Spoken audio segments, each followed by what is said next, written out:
Então, na verdade, quando a gente se conheceu, assim,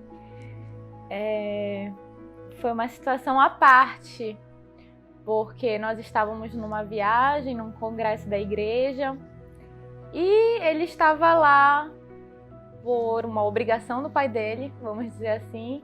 Eu não queria ir para essa viagem, ela também não queria ir para essa viagem. Aconteceu que a mãe dela mandou ela porque a irmã ia, né? E falou, não, tua irmã só vai se tu for, então tu vai ter que ir com ela, e ela não queria ir e tudo mais. E eu também não ia, porque na verdade meu pai tinha comprado essa viagem, que era para gravação de um DVD de uma banda gospel na época, que estava bombando e tal, e eu não era nem cristão. E eu não queria ir, eu não gostava de coisa de crente, eu falava assim, negócio de crente eu não tô afim. E aí o meu pai falou, vai cara, poxa, vai pro Rio de Janeiro, né, vai pra alguns lugares, vai pra Minas Gerais, vai conhecer vários lugares legais. Aí eu falei, bora dar uma volta, né. E mal eu sabia que eu ia conhecer a mulher da minha vida nessa volta, né. Nessa viagem nós nos conhecemos, então ele foi uma pessoa assim que pegou na minha mão e orou comigo. Isso pra mim foi tudo. Aquele momento em que ele pegou na minha mão e a gente orou juntos, nossa, parece que o céu desceu. E foi interessante, foi que eu olhei pra ela e eu notei que, cara, ela tinha algo diferente. Eu nunca me esqueço, né, um amigo nosso que tava na viagem chegou comigo e falou, cara, essa menina ela é pra casar. Né? E eu me lembro que quando ele falou isso, aquilo parece que entrou no meu coração, sabe? Ele falou, olha, eu já conheço ela há algum tempo, essa menina, cara, ela é séria, ela é uma menina pra casar. Aí eu falei, uau, que bacana, né? Eu fiquei com aquilo ali no meu coração, né? E ele buscava muito a Deus, ele orava, ele buscava, e isso começou a me chamar a atenção por ele. Só que, na verdade, era uma situação excepcional, não era a realidade que ele vivia. A gente começou a namorar depois da volta dessa viagem, e aí a gente namorou por 1 ano. Só que, como eu não era convertido ainda, eu ainda tinha aquela mentalidade, né, do mundo, carnal. Então, tipo assim, cara, o primeiro ano, no início eu ainda tive assim, um relacionamento legal com ela, mas depois eu comecei a viver aquela vida que não era legal. E eu vi que... Eu não quero falar que ele estava numa vida bandida. A verdade era que ele estava numa vida bandida. Né? E aí eu saía à noite, aí eu, enfim, tinha algumas fugas, né? Então chegou 1 ano, eu decidi terminar com ela. E eu falei, cara, eu não vou ficar enganando essa menina, eu não tô afim de nada sério agora, eu era muito novo, eu tava afim de farra nessa época. Essa era a verdade, eu fui lá e terminei com ela. Foi um relacionamento que durou 1 ano, mas foi cheio de adversidades, incompatibilidades. Ele pensava de uma forma, eu pensava de outra. E foi um relacionamento bem conturbado. Nós namoramos 1 ano, terminamos, ficamos 6 meses longe um do outro. E eu geralmente, quando eu conto a nossa história, eu digo que esses 6 meses que eu terminei com ela foram os 6 meses mais podres da minha vida. Sabe, foram 6 meses que assim, eu me afundei mesmo no mundo, em festa, bebida, tudo que o mundo pode oferecer, né, para um jovem. E eu realmente me afundei nessa época, cara, mergulhei em muita coisa errada, fiz muita besteira. E aí eu me lembro que no final desses 6 meses eu já estava totalmente certo de que aquele não era o caminho para mim. Assim, na verdade, o meu sonho sempre foi casar. Desde pequenininha eu falava, quando perguntavam, Maíra, como é seu nome? Eu falava, oi, eu sou Maíra e o meu sonho é casar. Então, assim, eu sempre sonhei com isso. Por quê? Eu cresci numa família disfuncional, né? Quando eu era muito pequena, o nosso pai, né, meu e da minha irmã, nos abandonou. E a minha mãe tinha que trabalhar muito para sustentar a nossa casa. Era uma pessoa, né, para poder nos criar e gerar renda. Então, assim, nós fomos criadas muito pela nossa avó, porque minha mãe tinha que trabalhar. Então, eu cresci nesse lar disfuncional e eu sempre sonhei, não, quando eu casar, eu quero ter um lar direitinho, sabe? Pai, mãe e os filhos. Então, eu sempre sonhei com isso.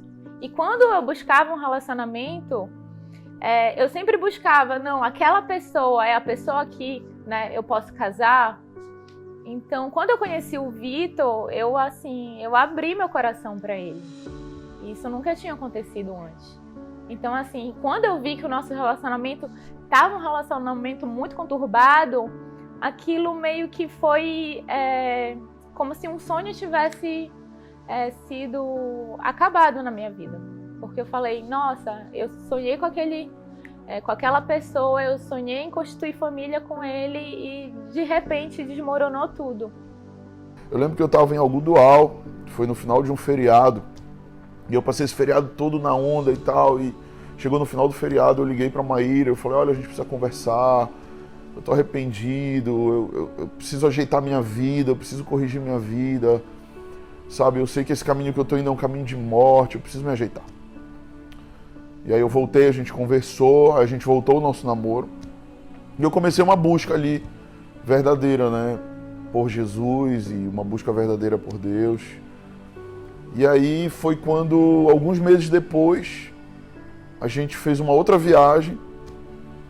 E a gente foi para uma conferência em Goiânia, e isso foi no ano de 2007. Né? Eu sempre falo, foi lá que eu tive um encontro com Jesus, né? E foi lá que... Cara, depois daquele dia eu não fui mais o mesmo, né? Eu ainda tentei até ser o mesmo, ainda tentei voltar, porque a gente é tão cabeça dura que mesmo a gente sabendo que é melhor para nós, às vezes a gente quer fazer o que é pior. Eu ainda tentei voltar para aquela vida anterior, mas não fazia mais sentido. Não fazia mais sentido, aquilo já era totalmente fora da minha realidade, aquilo já não me preenchia mais, né? E a partir dali realmente mudou. E a partir dali realmente...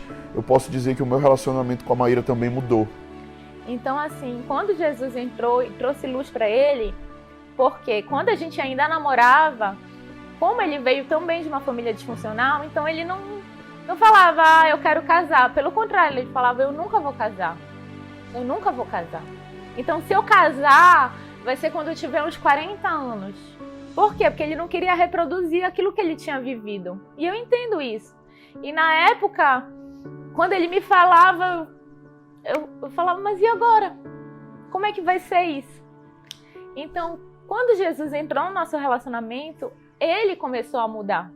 Ele começou a realmente, não, a família é o propósito de Deus. Se a família é propósito de Deus, então nós precisamos casar. Então, a concepção dele de visão sobre o casamento mudou. E foi assim que nós decidimos, a partir de hoje, o nosso relacionamento vai ser totalmente diferente. Nós vamos ter um relacionamento nos padrões que Deus estabeleceu, que a Bíblia nos ensina, e tudo começou a fluir para que um dia nós chegássemos no casamento. Porque no primeiro ano, nosso padrão de relacionamento era um padrão carnal, né? Era um padrão de namoro comum, como é ensinado para todo mundo. Né? Mas quando foi naquele dia que eu tive um encontro com Jesus, eu lembro que a gente voltou daquela viagem decidido a viver em santidade. Tem gente que namora e começa a viver uma vida de casado. E tá errado, não é assim. Então, no casamento é que a gente foi realmente ter essa vida a dois, como um casal, dormindo na mesma cama, morando sob o mesmo teto. E, cara, não foi nenhum pastor que chegou com a gente e falou, vocês têm que fazer santidade. Não foi um livro que a gente leu que disse, olha, vocês precisam se abster, né, de cama, dessas coisas. Não foi ninguém, foi o próprio Espírito Santo que nos convenceu e nos disse, vocês precisam ser santos porque eu sou santo, né? E aí a gente decidiu, a gente tomou uma decisão, a gente fez um voto de que a gente ia se guardar para o nosso casamento, né? E eu achava que por estar fazendo esse voto eu ia agradar a Deus e Ele ia me abençoar rápido, né? A gente acha que pode trocar com Deus, né? E eu achava que eu estava trocando com Deus, falei, Deus, olha, eu estou agora sendo santo, eu não vou mais fazer besteira com a Ira, então daqui a um ano, né, a gente casa e aí tá tudo certo. Mas não foi do jeito que eu achava. 5 anos depois a gente casa. Então foram 5 anos de espera, de lutas, né? Não vou dizer que foi fácil, não vou dizer que foi tranquilo, porque não foi bem difícil. Foram 5 anos de matar a carne, sabe? Mas foram 5 anos que, cara, se eu puder deixar uma chave para os mais novos que estão vindo, vale a pena ser santo no Senhor, sabe? Hoje, eu e Maíra, as pessoas olham nosso casamento, nossos filhos, e acham que tudo isso foi um passe de mágica. Gente, no reino de Deus não tem mágica. O reino de Deus é um reino de princípios e valores. Aquilo que o homem planta, ele colhe. Né? Então, a gente escolheu plantar a santidade e hoje a gente colhe bênçãos sem medida na nossa família, no nosso relacionamento. Cara, a gente se dá muito bem. Eu lembro, esse ano que a gente viveu, onde a gente não tinha esse relacionamento de santidade, foi um ano onde era muita briga, era muito ciúme, era discussões homéricas, eram brigas da gente às vezes perder a linha mesmo, perder a noção de gritaria, sabe, de xingamento, coisas muito feias, muito baixas, muito tristes para um relacionamento. Mas depois que nós decidimos andar em santidade com o Senhor, parece que uma chave girou e o nosso relacionamento começou a realmente mudar.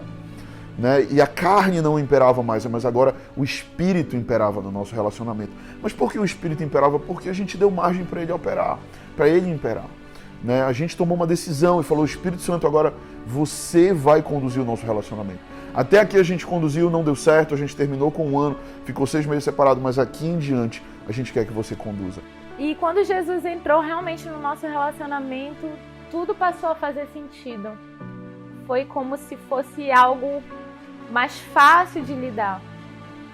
Não sei explicar muito bem, mas foi mais ou menos assim que aconteceu. Quando a gente resolveu chamar Jesus para dentro do nosso relacionamento, tudo mudou. Foi mais ou menos assim.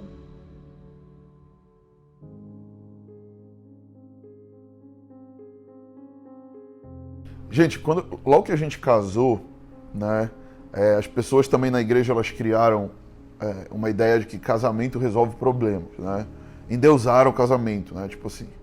Porque as pessoas pensam, quando a gente casar, tá tudo certo, vai ficar tudo direito. Não, pelo contrário, né? Quando a gente casa, aí que a gente vê que no dia a dia o relacionamento fica mais difícil. E na verdade, a cultura do mundo ela endeusa o sexo, então a igreja acaba trazendo isso. Eu acho que quando eu casar, pronto, tô liberado pro sexo e agora tá tudo resolvido. E calma, na verdade não é assim, né? A verdade é que quando a gente casa, aí que os problemas começam.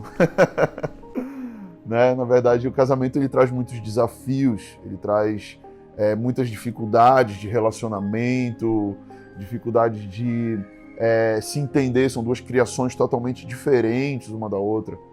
Lá no começo, para mim, para Maíra, apesar da Maíra ser a pessoa, eu acho que mais fácil de se conviver da terra, até porque se não fosse, não me aguentaria, né? E eu dou graças a Deus por isso.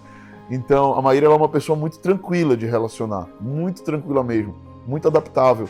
Mas ainda assim nós tivemos conflitos, né? Ainda assim tem aquelas coisas que tipo um quer de um jeito, o outro quer de outro. Porque assim, a convivência ela não é fácil, né?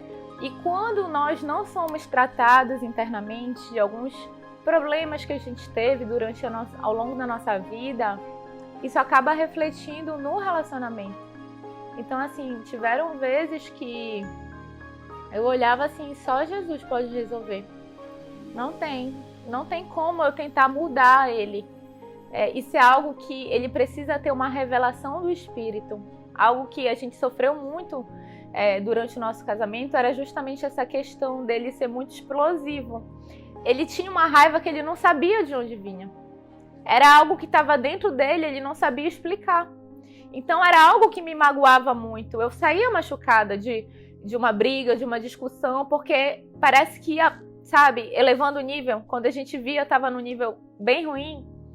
Então eu comecei a perceber que se eu tentasse gritar mais alto, era pior. Mas se eu começasse a retrair as minhas emoções, eu acabava guardando muito e um dia eu explodia. Então eu pensei, eu vou orar. Nós temos que orar a respeito disso, porque não tá legal, né? A gente precisa resolver isso de uma forma que fique bom para os dois.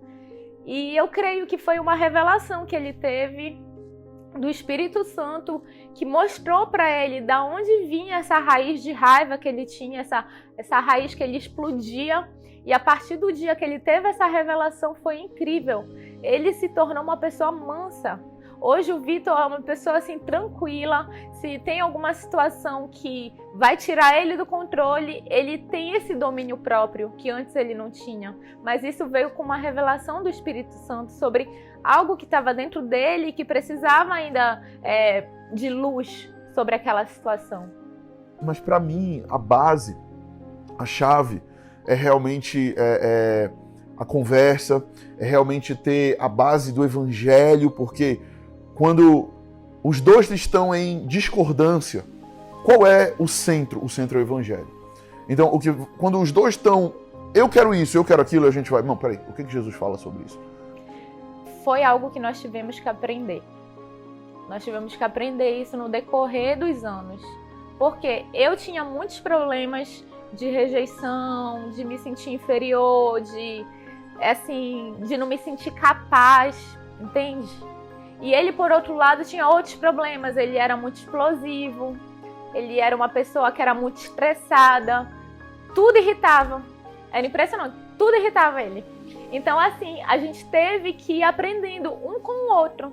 Então, essa questão de conversar a respeito das nossas divergências foi algo que a gente aprendeu com o tempo, né? No dia a dia. Primeiro a gente penou muito, né? Brigas e tudo mais, e a gente viu, olha, assim não vai dar certo, eu vou ficar magoada, você vai ficar magoado, então como é que Jesus resolveria esse problema?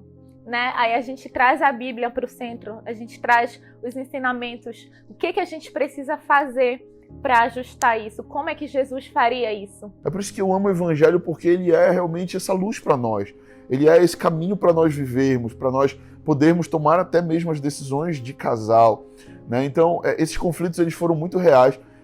No primeiro ano, principalmente, eu costumo dizer que o primeiro ano do casal é um ano de ajustes, né? Então, nosso primeiro ano de casado foi um ano de ajuste, foi um ano muito difícil porque nós casamos pela fé também.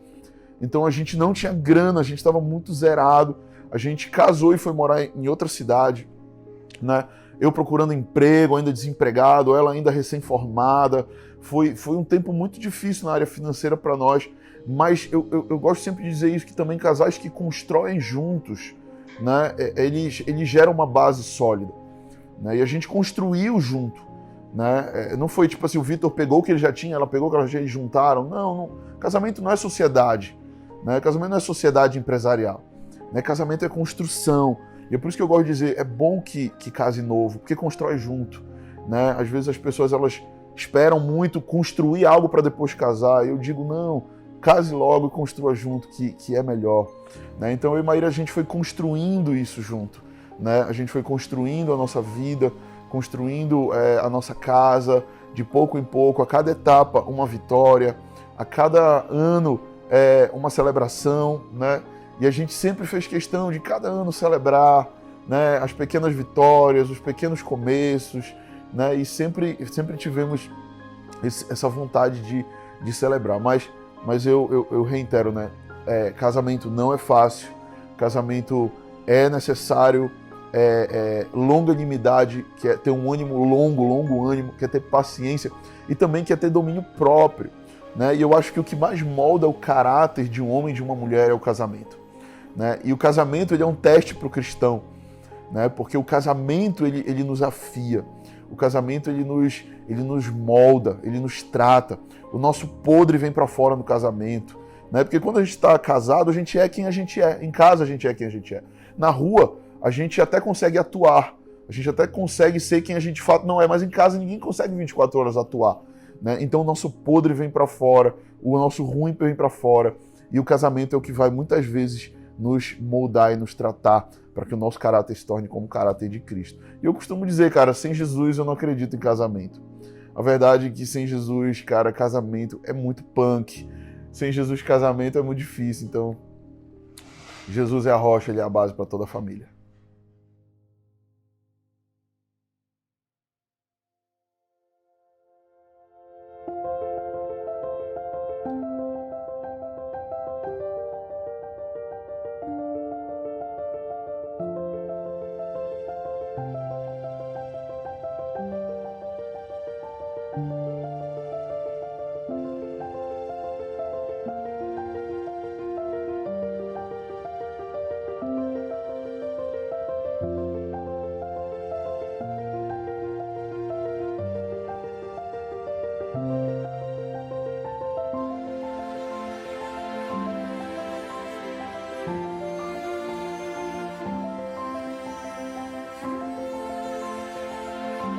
Olha, quando os filhos chegam, muda tudo, né? E comigo foi assim. Quando Noah chegou, ele veio, cara, mudando totalmente a nossa casa, o nosso casamento. Ele veio realmente assim, mudando tudo. Foi uma explosão de sentimentos, né, que surgiu dentro da nossa casa. Por quê? Porque era um misto de sensações. Era uma alegria muito grande, um amor muito grande que invadiu a nossa casa, né, uma euforia por aquele momento que a gente estava vivendo. Era a primeira vez que nós estávamos passando por isso.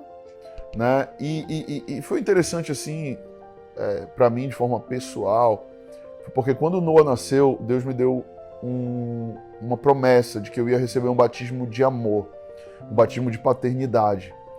Né? Eu sempre conto, quando eu prego, eu ensino, eu sempre falo que eu fui um filho de pais casados, mas órfão. Né? Meu pai, ele era sempre muito ausente em casa, ele trabalhava muito, né? E muitas pessoas acham que ter paternidade é ter o pai em casa, mas na verdade a paternidade fala muito mais de afeto, de tempo, de qualidade, de presença. Né? Então, como o meu pai ele era muito ausente, então eu cresci com essa ausência paterna, mas eu não sabia disso. Eu fui saber quando Noah nasceu. Né? E quando Noah nasceu, foi quando eu recebi esse batismo de amor no meu coração. Eu nunca me esqueço quando eu peguei aquele garoto no meu colo, no dia que ele nasceu no hospital. Cara, foi um dos dias mais felizes da minha vida, meu coração explodia de alegria. E eu passei a compreender o amor de Deus por mim. Só que ao mesmo tempo trouxe também uma grande responsabilidade. E o problema da responsabilidade é que eu não soube administrar direito esse peso dessa responsabilidade. Porque eu acabei ficando um pouco meio paranoica. Sabe, aquela mãe controladora, aquela mãe que não queria deixar ninguém pegar, não queria deixar ninguém olhar, falar perto, não podia deixar a janela aberta, enfim. E isso, na verdade, eu analisando hoje em dia, era muito em detrimento de situações que eu não havia tratado dentro de mim, dentro, né, da minha alma, dos meus sentimentos. Existiam algumas situações que eu precisava tratar porque me geravam uma insegurança assim, demasiada. Eu tinha uma sensação de que eu não seria capaz de cuidar daquela criança, de não cuidar direito, vamos dizer assim. Então isso foi muito prejudicial, porque ao mesmo tempo que eu virei uma mãe, veio toda essa responsabilidade, alguns sentimentos vieram à tona dentro de mim e ao mesmo tempo trouxe uma crise para dentro da minha casa, porque quando eu me tornei mãe, eu esqueci do meu papel de esposa, né? Isso acabou gerando um outro sentimento muito ruim em relação ao Vitor, por conta disso, por eu não saber administrar, né, esses papéis. Foi incrível a minha revelação da paternidade de Deus, mas ao mesmo tempo, como a Maíra também era mãe de primeira viagem, e ela como toda mãe de primeira viagem, né, foca totalmente no filho quando ele nasce. Então, para mim também foi um momento muito difícil pro nosso casamento, porque o bebê nasce e aí antes era o Vitor, e agora é o bebê. E como eu tinha essas lacunas no meu coração, eu me senti rejeitado, né? Como eu tinha essas feridas ainda que não tinham sido tratadas, eu me senti rejeitado pela Maíra.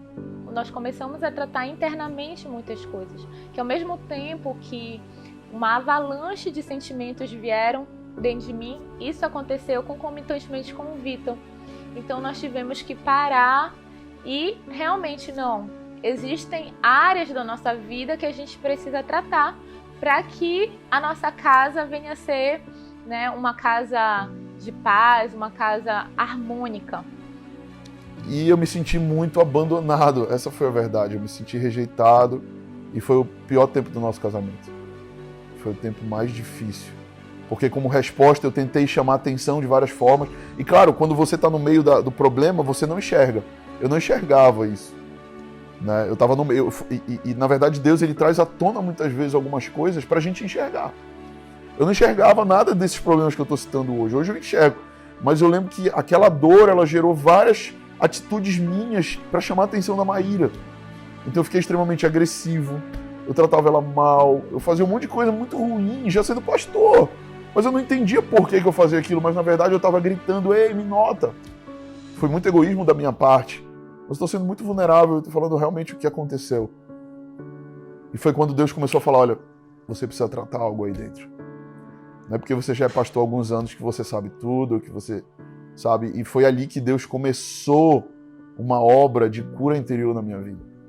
E tudo isso foi melhorando e a gente conseguiu assim uma completude na família, com o pai, com mãe e com os filhos. A partir do momento que a gente deixou Deus no centro e começou a tratar mesmo o que precisava tratar, nós conseguimos lidar com essas situações. E aí foi céu na terra, porque ter uma família funcional, um lar harmônico, onde reina a paz, onde reina o amor, nossa, isso é tudo para mim.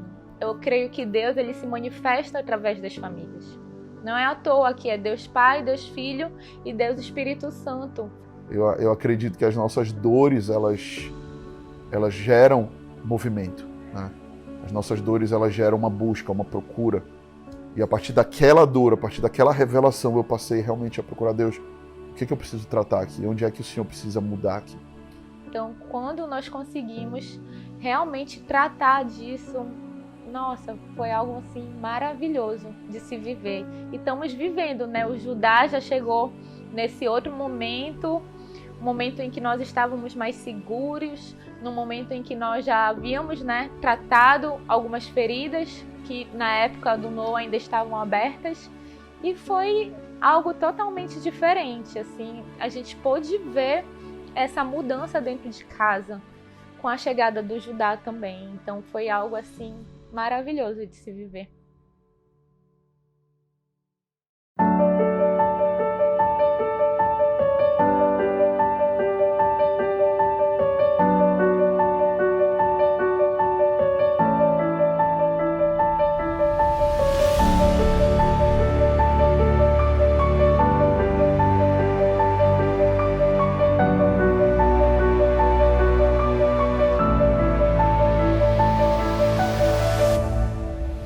Cara, a Maíra é a minha melhor parte. Eu sempre digo isso, cara. Ela é melhor que eu em quase tudo, eu acho. E quando eu digo melhor que eu, não é numa ótica assim, competitiva, nem nada disso, mas realmente porque se tem algo que me encantou na Maíra quando eu conheci ela, foi o coração dela. E eu entendo que para Deus o que importa é o coração, né? E eu me lembro que quando eu conheci ela, a forma dela meiga de ser, a forma dela de ser sensível às pessoas, o amor dela com as pessoas, essa sensibilidade, isso me cativou de uma forma incrível. Eu falei, cara, eu preciso aprender com ela, eu preciso dessa pessoa do meu lado. E pra mim, assim, sabe, eu vi sempre na Maíra uma pessoa que tinha tudo pra ser revoltada, pra ser doida pelo histórico dela, por tudo que ela sofreu e passou. Ela tinha tudo pra ser a pior pessoa. Mas quando eu olho pra Maíra, eu vejo a graça de Deus, sabe? E eu vejo um Deus amoroso que escolheu ela desde a infância e transformou ela num ser assim, sabe? Um ser incrível, surreal. E eu falo mesmo isso porque é o que eu sinto, sabe? Eu vejo a Maíra como a minha melhor parte. E ela todo dia me ensina e eu falo pra ela, você é a minha profeta, né? E eu sempre digo isso, que as mulheres, elas carregam dentro delas um útero espiritual também, né? E ela muitas vezes me aconselha no ministério. Ela fala, Vitor, eu acho que a gente precisa ir por aqui ou por ali, e aí Deus começa a realmente confirmar aquilo. Cara, ela é uma mãe incrível, é uma mãe preocupada, é uma mãe amorosa, e é uma esposa maravilhosa, só pra me aguentar, meu amigo. Assim, são 15 anos juntos de história, 10 anos de casamento, né, diante dos homens e diante de Deus, que nós trocamos essas alianças. E assim, o Vitor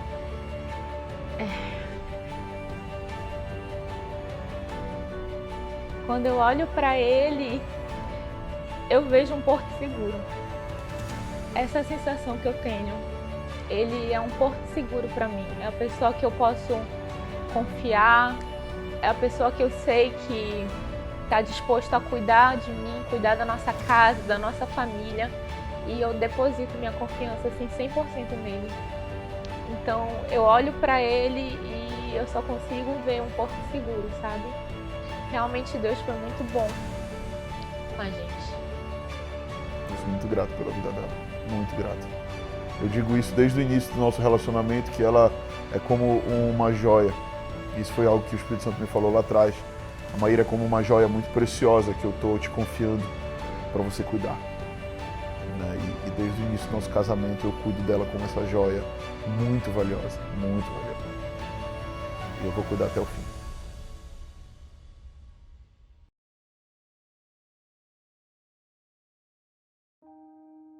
Porque dele, por ele e para ele são todas as coisas. Meu amor, há 10 anos atrás eu caminhava na sua direção ao som dessa música, que havíamos escolhido muito antes de realmente podermos firmar esse compromisso perante Deus e perante os homens. Lembro que éramos bem novos, até um pouco inseguros. Não sabíamos direito como seria a vida dali para frente. Porém, tínhamos uma única certeza em nossos corações. A certeza de que estávamos dizendo sim para Jesus e para os propósitos que Ele tinha ao nos unir. Sem dúvidas, foi a melhor decisão que poderíamos tomar naquele momento. Enquanto muitos diziam que não, pois eram céticos, nós dizíamos sim para toda uma vida que iríamos começar depois daquele dia.